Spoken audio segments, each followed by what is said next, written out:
Welcome to I'm Feeling Groovy. I'm Alyssa Cohen, and I'm here with Natalia Rosenbaum today, and we're going to be talking about Aquarian counseling, transforming the world of therapy, and pretty much the quest for self-healing, right? Yeah. How are you? I'm good. Yeah, nice to see you, Alyssa. Yeah, good to see you too. Yeah. It's been a while. We're really good friends, Yes. but I haven't seen you in a couple months. I know. Right? Has it been that long? It's been a while. Oh. Yeah, we were both so busy. I know. Sorry, so what's happening? What have you been busy with? Well, I've been so busy with Aquarian counseling. It's something that I've been doing since it's over 2 years now. Ever since I got out of a Kundalini yoga intensive, I immediately started teaching Kundalini yoga 3-minute practices to my clients. And it's been so amazing, the transformation that's happened in myself and in them, that I wrote a book about it. And I want to take it to the therapy community, mostly teaching therapists how to do what I do. So it's like a mixture of talk therapy with, helping clients prioritize daily practice as little as 3 minutes to transform their thought patterns. So that's what Aquarian counseling is. Yeah. So it's a mixture of Kundalini. Yeah. With talk therapy. Oh, cool. Yeah. So it's kind of like, instead of a person coming in and just dumping all their problems and sifting through the pile of problems, we really just focus on getting them out of the fixation on their problems, so that they're not just focused on their problem. They have a new relationship to their life and their problems. So it's not that we don't talk about stuff, we do, but we just don't focus on it so much. We focus on getting them a new road that's going to take them to a better place. Cool. And so you're actually doing Kundalini yoga with them? Not really. We do basically I'll prescribe, quote unquote, a 3-minute practice. So I'll basically prescribe it, and then I'll just, monitor, kind of like a doctor would, monitor how that practice is going for them.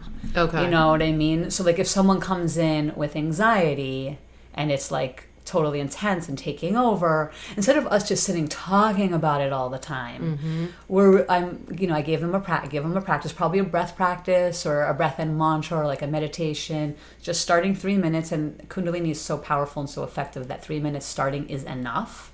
And then they take it home and they do it every day. And sometimes, if someone has depression, I'll give them cold shower instructions, because it's cold shower therapy. Explain that. Yeah. What's a cold shower? So cold shower therapy. Yesterday, I did a little video for my YouTube channel on cold shower therapy. I was in my parents' house, and I was like, I like their bathroom, so I'm just gonna do a little video right now, pop up, And cold shower is so amazing. It's incredible. Instead of taking a hot shower, why not have your shower be medicinal? So that's what the cold shower is. It starts to it resets the glandular system, and so it starts to balance the hormones. It helps women's menstrual cycle, but it really fends off depression and anxiety because it strengthens the nervous system. So also people look amazing because it helps the skin look toned. So people look younger. It's freaking awesome. That is. So years ago, Dr. Schultz used to talk about doing hot and cold therapy. And I used to do that. I did that for years. So, but you just do the cold, Just right? do the cold. Okay. Why don't you do because he talked about, I think it was, I forget why he did that, but. Yeah, I don't know about that. Okay. Yeah, I mean, it's all just yogic technology, and it just works. So it's just the cold water circulates the blood flow, so it takes the blood to a place within the organs, and it flushes out the organs. So it just creates a lot more energy in the system. Just like a mantra actually creates a lot of energy in the mind. It's different approaches to different things. Some clients won't even do a meditation. It's just fine. But then I'll have them taking a cold shower, and literally their life changes. I kid you not. That's awesome. So what's another technique besides the cold shower that you tell people to do? We'll do breathing practices, breath of fire. It's kind of intense, it's intense. It's a strengthening the nervous system breath.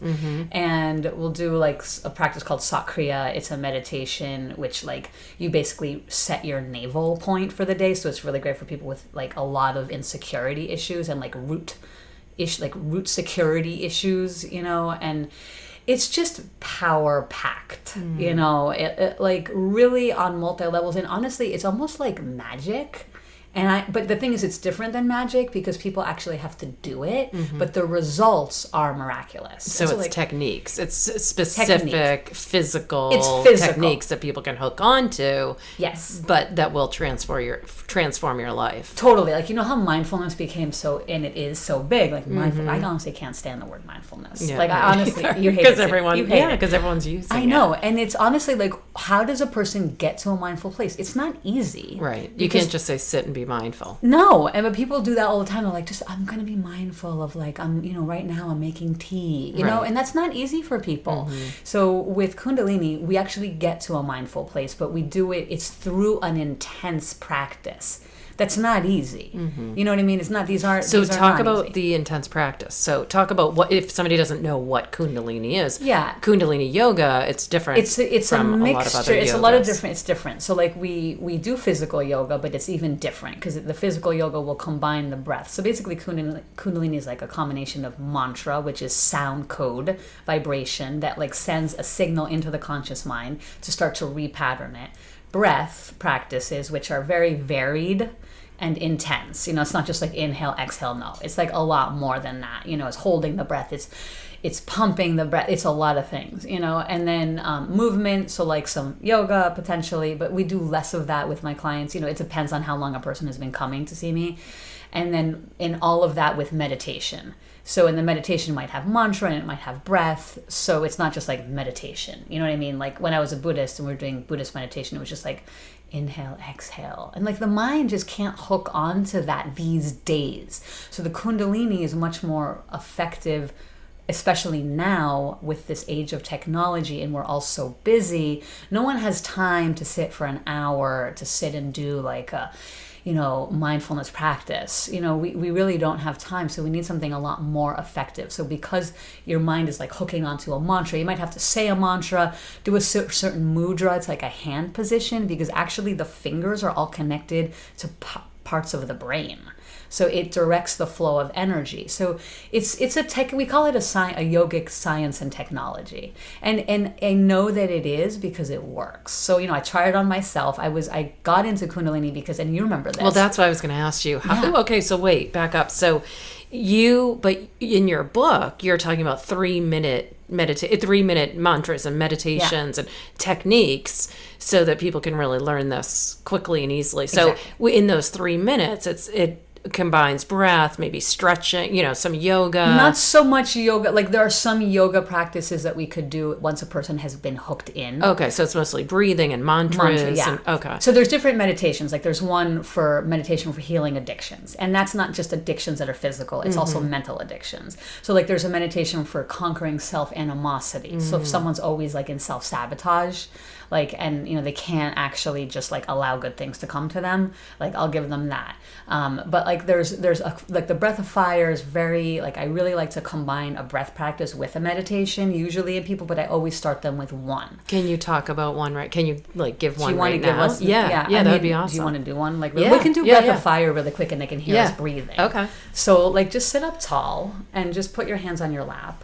Yeah, and close your eyes. Focus at your third eye point. So when you close your eyes, you look right up to the space in between the eyebrows and close the mouth. And you're going to begin to inhale and exhale really quickly through the nose. Your diaphragm will move, but you're going to hear me and we'll just go with it together. Now, when you inhale, say to yourself, Sat.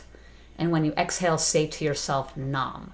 So it'll be this pace and you can do it with me, right?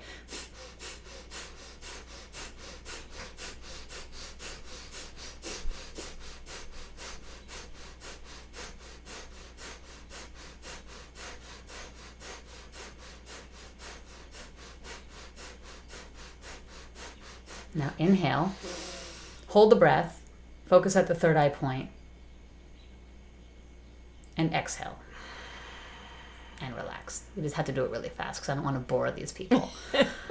But if they're wanting to know more, they can just find me. Yeah, that's awesome. Do you feel anything different? I feel energized. Yeah. For sure, yeah. Yeah, and so when we bring the mantra in, it creates a mental control.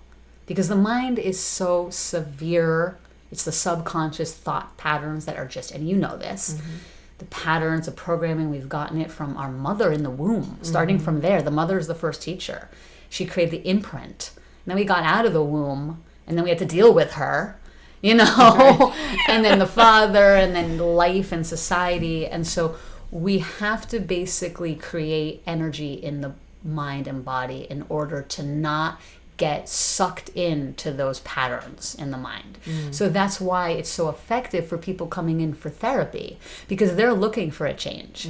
You know what I mean? And the change is not going to happen just by talking. Like, talking is good because it helps them like release and dump. And then we need to kind of sift through stuff, and you know how that is. But at the end of the day, they need to change the energy. They need to change the brain chemistry. They need to change, you know, the vibration in their mind in order to not kind of get hooked into all of those patterns. And so usually a person literally, like, let's say I give them So it's a really practice. moving the energy, helping to move the energy through the body, because talking... you can really get stuck. Yes, you can make it bigger. Actually, the problem can get bigger. So it's fine to talk, but like many therapists just think that like going back to the childhood is really important, and it's not. Like, it's not that you can't know about it, you should know. But that's not where the answer is going to be. That's not the solution place. The solution is now. We change the patterns now. But then we really just do it by like, you know, like let's say I have a pattern which is like really legit, like where, you know, because my mom was very inconsistent when I was younger, so now I get into a dating situation, and like the whole texting thing drives me insane. All right, wait, this is a whole other this thing. Is a whole, I know. We can bookmark it, but this is because I know I like to hook it in, you know, because of course, right? Yeah, no, we're but definitely. But this is like, because this is something I was thinking about today, because of course I'm dealing with this right now. So like, but my pattern, one of my patterns is that like, because my father got custody of me, and he would, you know, drive us, we'd have like a, you know, a time we were supposed to meet my mom in New York City. We would drive from Boston to New York, and she like wouldn't show up. So like she would like literally ghost. So I have like a major fear of like paranoia of being ghosted. So that's like if I'm like in a texting situation with someone and like they, you know, are like not responding, or like if there's a shift in their communication pattern, I get so fixated on it. And even Kundalini is hard for me. And you know what I mean? Like, well, there's a lot of patterns that I have an easy time breaking, and then there's some that are harder. So it's not that the patterns are like suddenly going to vanish into thin air, but you know, I have more space than maybe I would have had. You know, and there's some that are just like less. You know, like I remember one New Year's Eve I was alone, and I'd been doing Kundalini, and it was my first year of doing Kundalini. And the first time the first few months of doing it, you're like on a high, because you've like gotten out of crazy zone, and you're like, oh my God, holy crap, I'm like amazing, you know? So I was in that, but I had this thought like on New Year's Eve, and it was like this passing thought, I am alone. And it wanted to take me on its journey, on the normal ride down the spiral. And I didn't. I was like, you know what? Like, I'm fine. Like, I don't care, you know? Yeah. And that's when I knew. I was like, you know what? Like, this is legit. So, all right. So how did you get into Kundalini? Well, I was, and I think you remember, we were like, you know, friends even then. Yeah, I was in a really toxic relationship. And I had known about Kundalini because I started my life as a Buddhist, like as a teenager. You know, I was in the Shambhala tradition, and I was like really a heavy practitioner. It was like a huge part of my life for 15 years. And I was in a period where I wasn't doing any spiritual practices. And that's when, of course, I had 2 terrible relationships. And you've been a therapist for quite a while. Yes, and I've been in private practice since like 2015. I used to work as a school counselor in Cambridge, Mass. But you know, like during this time that I wasn't doing a lot of like my own personal daily practices, I fell into some bad relationships, you know, because of my own self-worth issues and just losing myself. And this guy, like, I'm not going to say his name. I was like, I'm about to say his name. I'm not going to say it. He like, didn't want me meditating. But it wasn't like I was even in a seriously meditative like zone at that time. But I was starting to be, and he like didn't want me to. And I realized then, I was like, was he afraid of you changing? I think so. Yeah. Well, first of all, he cheated on me, so you know, so it was just a whole disaster. Yeah, I think he was afraid of me being powerful. And this is something that happens, you know. So there was a summer where I was like, you know what, I gotta get out of here. Like, even leaving beautiful Gloucester, you knew I must have been desperate, you know, because we live for the summer. We live for the summer and we live on the ocean. Right. It's the best thing in the world, you know. Right. We're gonna like, leave that to go for 5 days in the woods in New York, you know, whatever. But I knew that I had to go to be with this particular teacher. And I hadn't heard about her. I just saw her picture in an Omega catalog. And I remember I didn't even like Kundalini yoga. Because in Buddhist world, Tibetan Buddhists look down on that kind of need to transform through the body. Because for them, it's all about mind. But, you know, that's fine at that in an older time. We're a little bit more in need of physical now. And Kundalini combines it all. So, like, I knew something told me I needed to go to this. I'm going to call it a training. Because no Kundalini situation is a retreat. It's very intense. You get up at like 4 a.m., do practice, because that's the time where the practice is the most effective. And then do all the Kundalini all day long. It was really intense. And so I, you know, had all, you know, he and I were not in a good place, and I was fixating on the whole thing. But after about 3 days of doing Kundalini, I literally saw the problem like almost outside of me, you know? And I was like, you know what? Like, I'm fine. Like, there's this situation going on, but I'm vital. You know, so that was the moment where all those years of Buddhism didn't get me to that place. Even I did, you know, Vinyasa yoga teacher training. No, I never got to that kind of a place. So right when I came back, I started teaching the clients, because it was also part of your therapy clients. My therapy clients. Okay. In Boston, I have a private practice in downtown Boston. And you started to see changes with them. Immediately. I mean, I saw them in myself, because then at that point I broke up with a guy, you know, and I was like, okay, I was fine, you know, and like I started seeing changes in them, people who really weren't changing patterns, you know, and they were just like coming in talking about the same thing. They stopped talking about the same thing, and then started talking about things like what they wanted to do with their life, or like then people started to move away, people started to get new jobs, new relationships, and I was like, okay, so then I became a teacher. A Kundalini teacher, like really immediately, like within a month.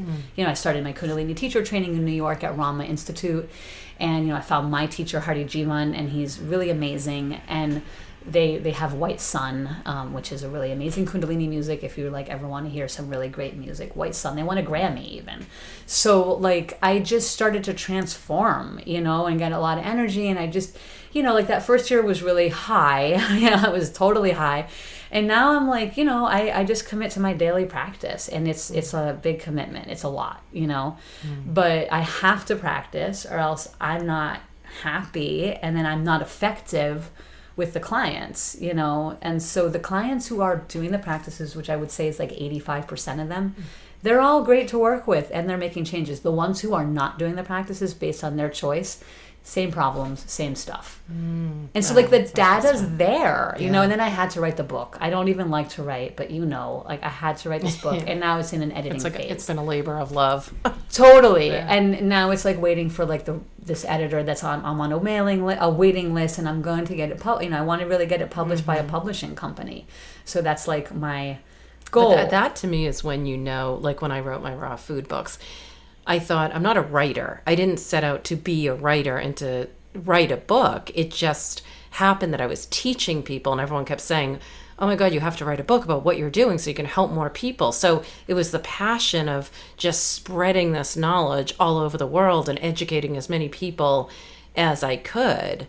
So that's what propelled the book, even though I thought, oh, I'm not a writer. I don't know if I can even write it. But the passion was so strong because I had this in me that I knew it transformed people's lives and changed people's lives, the raw food. So I feel like it's the same for you. Yeah, so similar. It really is, because like we're not writers. And it's okay not to be a writer and write a book. It's actually probably almost better on some level.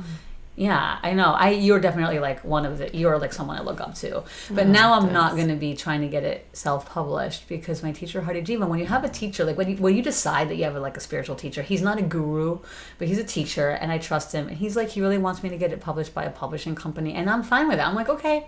Like I just like do it, you know? It's just, it's good to be believed in.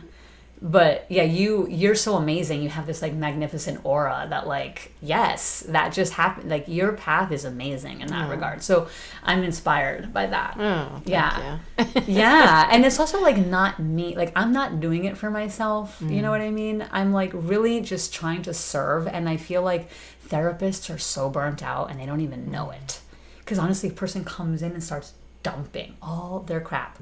And you have like 8 of those people in one day. Yeah, that's a lot. Oh, it's I mean, when insane. I do energy healings on people, I like doing a few a week. Right. Because it's a lot of energy. It's almost too much, and people Yeah. don't, and they get sick, you know. And there's a thought I have. Hold on, I'm just gonna sip my tea.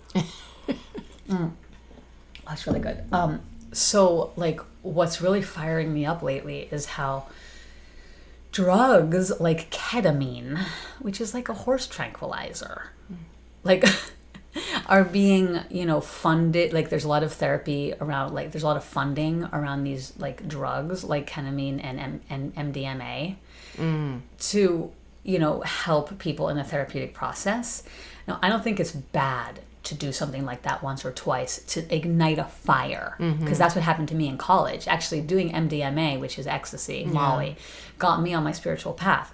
But what I have a problem with is that therapists in general aren't super open to like actually doing something a little bit different that I feel is more effective, because you have to take a drug. Okay, you're taking a drug, but Aquarian counseling is pretty much all about you don't need anything from the outside. And of course, if clients are like on antidepressants, like I'm not going to say get off of them. And there are some people that really genuinely need like psych meds, but most of the population doesn't.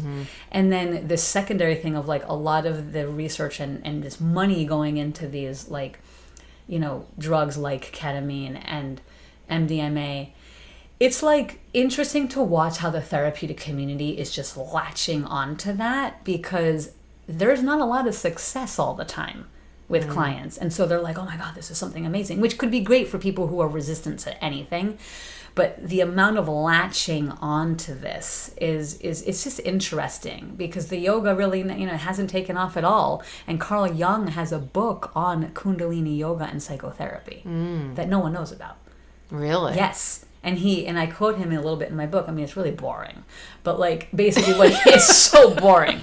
But what he says in there, he's like, look, we don't really know what this is, because like we're not practicing it. We're just like researching it, but it looks like it's more effective than psychotherapy. We just like don't know how to we don't know what to do with it. They didn't have like the teachers at the time to help them. So where do you see this all going for yourself? Like, what is I know you're writing the book, and then what else?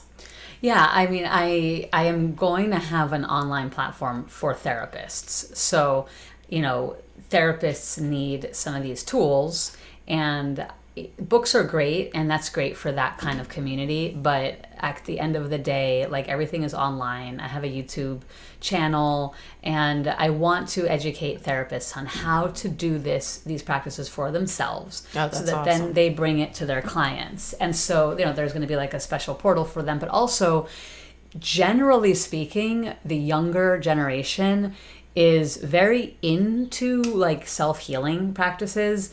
And I mean, they're into therapy, but they're very into like, you know, just these kinds of things. And there are some therapists out there on Instagram, not a lot of them, but there are some like big therapists on Instagram that are just appealing to like, you know, the younger generation of people that are trying to help themselves. And so that's also what I see, is like being kind of visible there, offering, you know, meditations on Instagram, and then just, you know, being influential in that space as well, because there are Kundalini yoga teachers, but a person has to have like a spiritual mindset to kind of even be gravitating towards that. They have to be motivated to seek that out. They You do, mean? and they have to be Okay. open-minded to see, like, because in Kundalini, like, we, you know, teachers wear turbans, and like they're wearing white, and it's like a whole thing. That's What not is for the everybody. Whole, all right, wait. I want to know what the whole turban thing is. Yeah, so like it's just a technology around how to gain more energy. So that's Kundalini in a nutshell.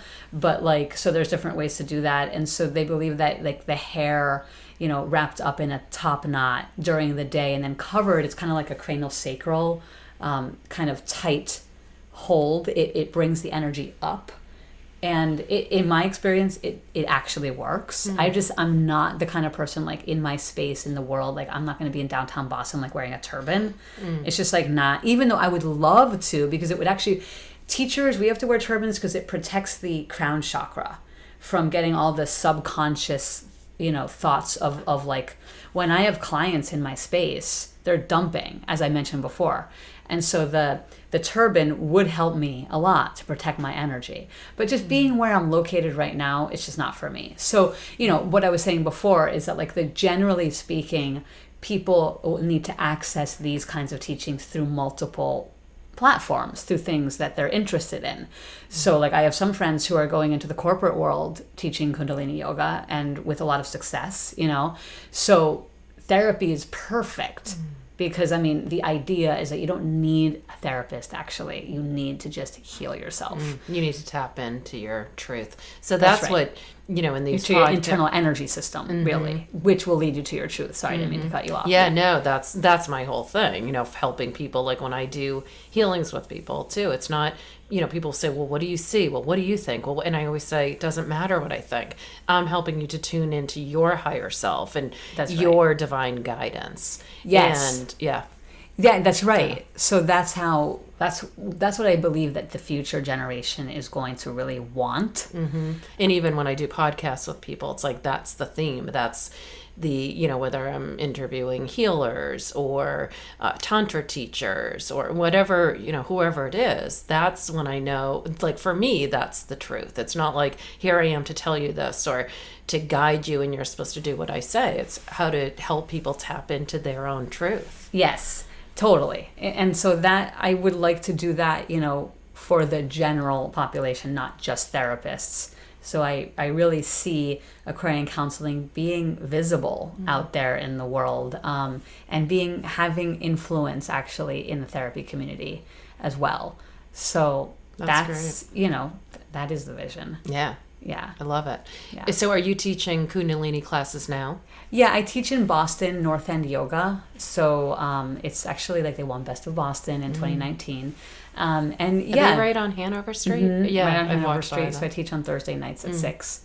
And because I work downtown. So like I just go from downtown working to North End and I teach and it's great. For me, teaching is my favorite thing to do.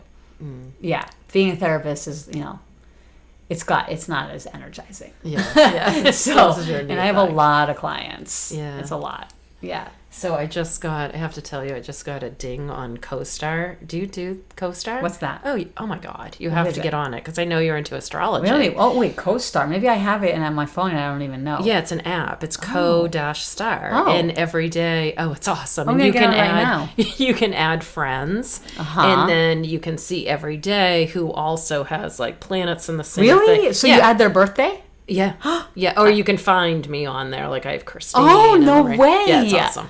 I have to get on there. Yeah, I'm getting on right surprised. now. So every day gives you can read a bunch of stuff, but today sometimes it says really weird stuff. So mine is hatch a conspiracy with your closest friends. Oh. So that's interesting. That could be relevant. Today's a good day to be unselfish in love. Let something take you by surprise. Ooh. So I know I like that. Now, is that specific to you? It is. Yeah. Okay, so I can't take that particular advice. Well, you can because we're close. Yeah, I'll share that with. I'll share that. You'll share that with me. Gem of knowledge with you. I'm going to get the CoStar right now. Yeah, it's awesome. No. Okay, no, that's free. Okay, I'm actually getting it right now. Sorry, I have to take a moment. Well, this was great. Thank you so much. Thanks so much for having me. Yeah. And it's wonderful to see you. I like, know. You're It's good to such see you smiley. too. Finally catch up. I know, you're so smiley. I feel like we have so much in common. Oh, we do. Well, we actually look alike, right? We should post a picture on Instagram. It's Alyssa Cohen Raw on Instagram. You can check that out. I'll put a picture of us. People always think we're sisters when we walk together and go out together, right? Yes, they do, actually. They stop us. Yeah, well, we're soul sisters. Yes. For sure. And we also have, the voice is also slightly. And our smile. Yeah, the smile. And the hair. The hair. All right. Thanks, Natalia. Thanks so much. Stay elevated, everyone. Have a good week.